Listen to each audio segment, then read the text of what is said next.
So today we're working on patterns again, and we're working with nonlinear functions. A nonlinear function, that ought to seem pretty straightforward.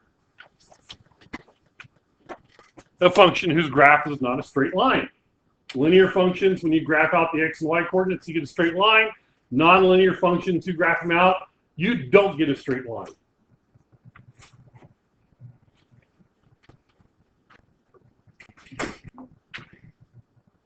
Okay. Gary?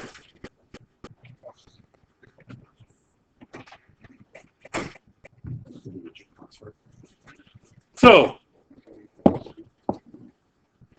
these first ones, the first row obviously are linear functions. They are straight lines. Okay. You'll notice that the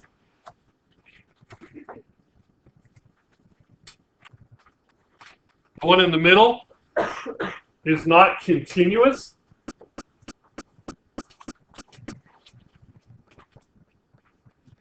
It is a series of dots that still counts as linear because those dots line up in a straight line. Okay. When we think linear, generally we think of things that are a continuous straight line, but if we have a series of dots instead because we're counting something and it's not a straight line function, it's just a bunch of dots, those dots line up, they are also linear. So if these are linear, then these would be nonlinear. Okay. These are actually some of the more common nonlinear ones you will see. The first one is a parabola. That is x squared or some version thereof. The next one is x cubed or some version thereof. And the last one, once again, a series of dots, but they don't line up in a straight line. That looks like it's an absolute value type function. Okay, if it's a v, that's an absolute value type function. Okay, so we're going to be working with linear and nonlinear today. This part's easy. I know it was going to be difficult today. Yeah, this one's easy because it's just defines things. Questions on that? I think the ideas of linear and nonlinear should be easy. Okay, now it gets a little more difficult. So we need to decide if these functions are linear or nonlinear. You will need calculators for today. In fact, why don't you go grab some calculators right now?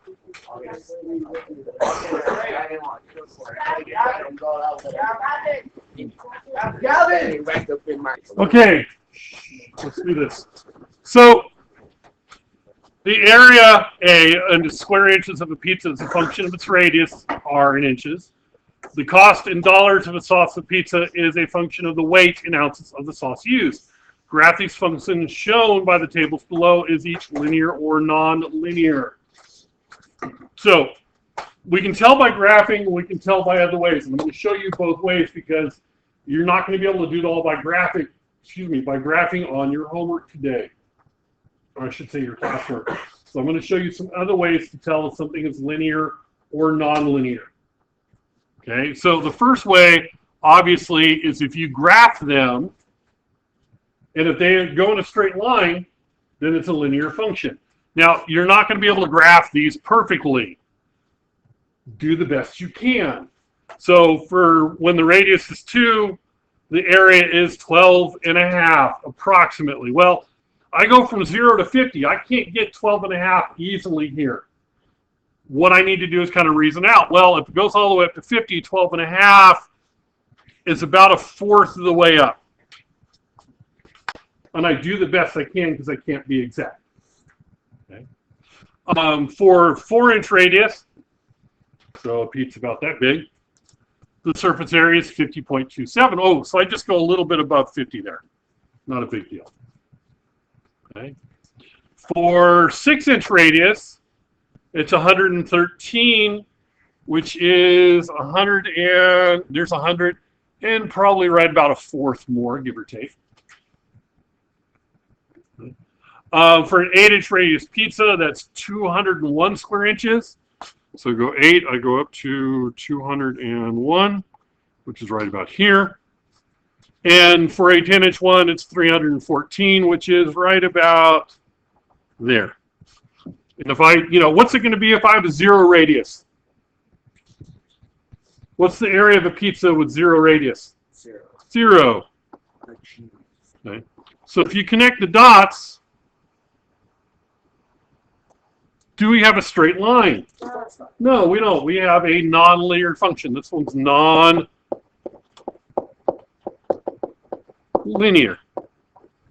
It's a nonlinear function. It's not a straight line. And to be perfectly honest, there are a lot more nonlinear than there are linear ones. Okay. Plot the points on the next one and see if it's linear or not. Graph it out.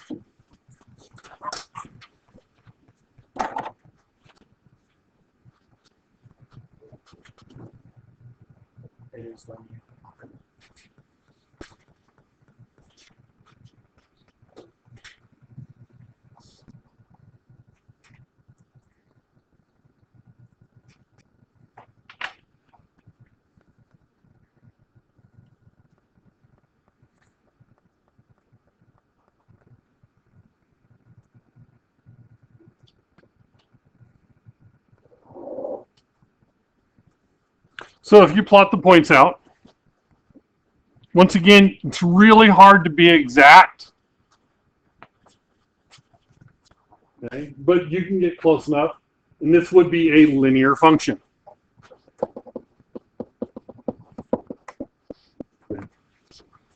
There are a couple of other ways to tell. Let's say you want to be able to do, let's say you want to be able to do it without graphing it. Okay, there's a couple of ways to do this. Or I should say there's one easy way to tell whether it's something linear or nonlinear without graphing. Here's what you do. There's 2 steps. First thing you want to do is see, do my x's, or in this case my r values, do they increase by the same amount each time? Do I add the same number or subtract the same number each time to go to the next one? To go from 2 to 4, I add 2. To go from 4 to 6, I add 2. To go from 6 to 8, I add 2. To go from 8 to 10, I add 2. I add the same number each time. Do I add the same number each time here on this side? The easy way to tell is to take the second number. Somebody take 50.27 and subtract 12.57. 37.7. So I go up by 37.7. Okay. Do the same thing with the next one. Take 113.10 and subtract 50.27. 63.37. 63 point.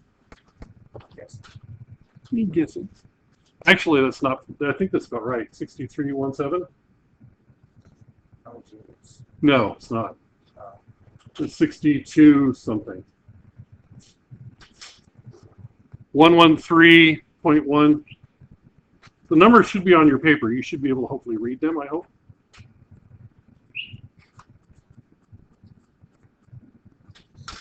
Drake, take the headphones out. 62.83. Okay, is that the same amount? No. If one side increases by the same amount each time or decreases by the same amount each time, and the other one does not, it's nonlinear. Okay, it's a real fast, easy way to tell. And I know if I went up the next one, it wouldn't be the same amount. If I go up the next one, it wouldn't be the same amount. Now, if we go over here on this one, so the weight goes up by 2 each time, right? These all go up by 2. Same amount each time. Do the other ones go up by the same amount each time?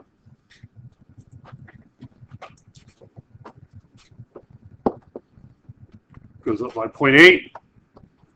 Goes up by 0.8. 0.8. And 0.8. If these increase by the same amount each time, it's a linear function. You're going to have to be able to tell the difference between the two. 2 ways I've shown you how to do it. Graph it, see if it's a straight line. Check the differences, see if they're the same on both of them. Okay? If they are the same, it's linear. If it's a straight line, it's linear. If they're not the same, it's nonlinear. If it's not a straight line, it's nonlinear. You're going to have to check those. You're going to have some you're going to have to identify. Are they linear or nonlinear? Those are the two ways you're going to want to use to do that. Okay?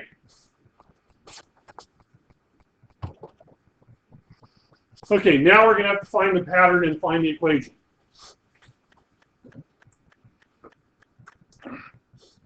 So, I have, the table shows the total number of blocks in each figure as a function of the number of blocks on one edge. So I've got cubes, right? Okay. I have one block. It's one block length on the edge. How many cubes make that up? One cube, right? And if you look on the pattern, number of blocks on one edge, total number of blocks, and there is an ordered pair listed there as well. So if we want to go ahead and graph it out, we can go ahead and graph them out. I have 1, 1, something like that. Okay. 2 blocks on an edge. How many blocks make up the whole thing? How much? 8. Okay. So 2 blocks give me 8. 3 blocks give me how many? 27. Now what we need to do is work on trying to find the next couple in there and look for a pattern. Now, this is an important one. These are cubes. Okay? When we want to find the volume of an object, what do? We multiply its length times its width times its height. In a cube, whatever the width is on one side, that is the length and height of the other two. Multiply those together. 1 times 1 times 1, which is another saying of 1 cubed, because 1 times itself 3 times is 1 cubed, right? 1 to the 3rd power. Anything times itself the same number of times is that number to that power, right? So this one here is 2 by 2 by 2. So I multiply them 2 times 2 times 2, which is 2 cubed. That's how we get 8. 2 cubed is 8. This one here would be 3 times 3 times 3, length times width times height. 3 cubed. Okay, does that make sense? So on the next one, my 4th one. 4 on one side. So it's 4 on one edge, it's going to be 4 on this edge and 4 on this edge, and what's the area of that one going to be? 4 cubed, which is what? 64. So the total number of blocks is 64. My coordinate is 4, 64. Go over 4 and up 64, somewhere around here. And if I had a number of blocks, if I had 5 on each edge, what would the volume of that one be? Be 125. 5 cubed would be the next one, which would be 125. So I have the 0.5, 125 be here. Is that linear? No. So, 2 things we need to do here. We need to describe what's happening in words, and we need to describe what's happening in an equation. So in words, okay, we're relating the volume to the edge length, or to how long one edge is. Okay, the volume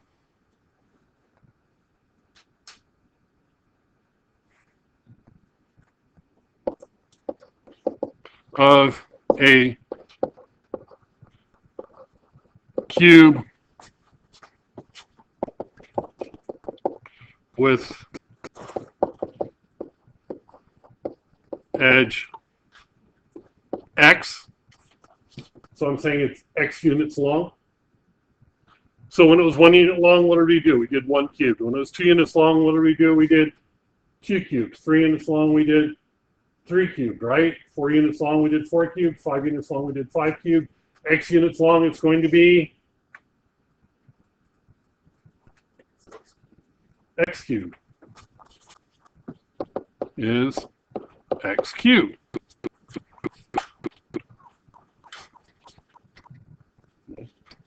Writing an equation that goes with this. Y equals x cubed.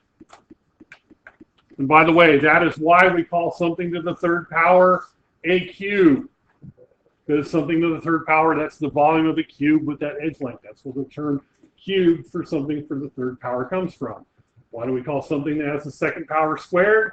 Because that's the area of a square with an edge length of that. That's where those terms squared and cubes come from for second power and third power. In case you didn't know. Questions? I'm going to tell you right now, for your classwork, you better have these notes available and ready to use because you're going to see these numbers again. Okay. Same idea. We've got to come up with a pattern that goes with it. Okay. This one's a little bit more difficult. Okay, this one's a little bit more difficult. So, even without graphing it or doing anything else, I want to try to decide if this is a linear pattern or not. That's the easiest thing to do. Do my numbers up on top go up by the same amount each time? Yeah, the ones on top increase by the same amount each time. Do the ones on the bottom increase by adding the same number each time? No. So it's not linear, which makes it harder because linear is easy. You just add the numbers. Okay. However, there is a pattern to them. Here's something you want to look for because you're going to look for patterns when you're doing this. The next easiest pattern is, do I multiply by the same number each time? How do I get from 3 to 9? How do I get from 9 to 27? Times 3. So what am I doing? I'm doing times 3 times 3. How do you think I'm going to get to the next one? Times 3, which would be 81. And then do times 3 again, which would be 243, I believe.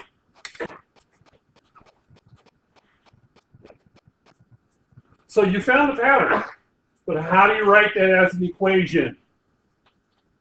This is the tricky part, because you are going to have to write an equation for this. Okay, and sometimes it's actually easier to write the equation than it is to do other things. So writing the equation, y equals, and we got to figure out something x. Okay. Now, 3 is 3 to what power? Can I write 9 as 3 to some power? What is 9? Does anybody here know your exponents at all? Not at all, Coach. Yeah. So, if I look at these numbers here, 3, 9, 27, 81, and 243, 3, 9 is 3 squared, 27 is 3 cubed, 81 is 3 to the 4th, 3 is 3 to the 1st power.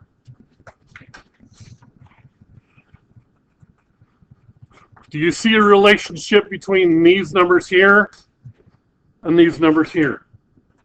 Yeah, these are the exponents. It's 3 to this power. 243 is 3 to the 5th power. So whatever the number of the figure is my power of 3. It's not x to the 3rd power, it's 3 to the x power. Okay. Like I said, today is not going to be an easy day. It's a goofy day. Okay, but looking and trying to understand these patterns, trying to figure out how to get these things organized, it's a big deal in math. Math is about patterns. Coming up with equations to describe things in the real world. What do? We look for patterns. And then we try to find equations that fit those patterns. Okay, and it gets more complicated as you go up. That's how you use math to analyze what's going on in the real world. You come up with patterns. You look for patterns, and you try to find equations that fit those patterns that you're getting. Okay, so this is a big deal in mathematics, trying to do this. Yes, you're in. This is even the entry level, which is where you're at, is difficult, but this is what you're trying to do. Trying to find an equation that fits a pattern. Okay.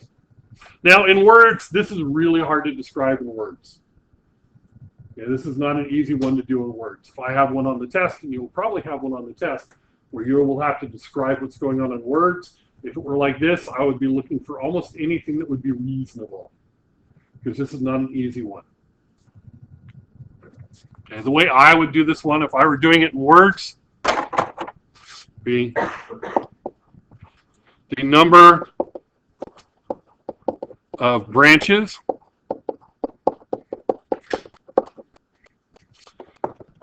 is 3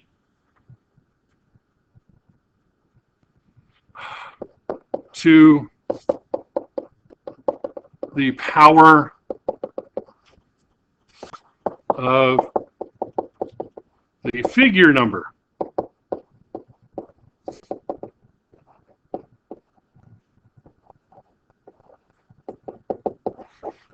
A really crappy description, but it's not an easy one to do. Okay, I've been doing stuff like this for a long time. It's still hard to put this particular pattern into words that make sense.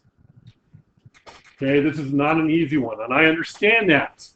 So if you're working on this, I don't expect, don't on your end expect perfection. What I expect is I expect some effort put into it more than anything else. Okay, there are times when effort is all I ask. There are times when you absolutely have to be right. This is one where effort is the most important part. Try to come up with something in words. It's hard. I freely admit this is not easy to describe in words. Okay, coming up with equations is not easy either, but this one does have to be exact. Okay. And then you also have to graph it out. But that's not that hard. We have the table already. You have 1, 3, 2, 9, 327, 4, 81, 5, 243, and it looks like that.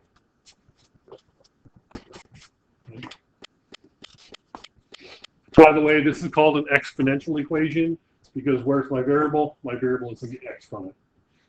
We will spend some time next semester, very little time, on exponential equations next semester.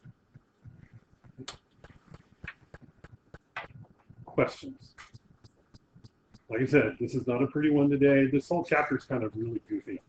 It doesn't seem to follow any pattern. Everything else we've done seems to make sense in our progression.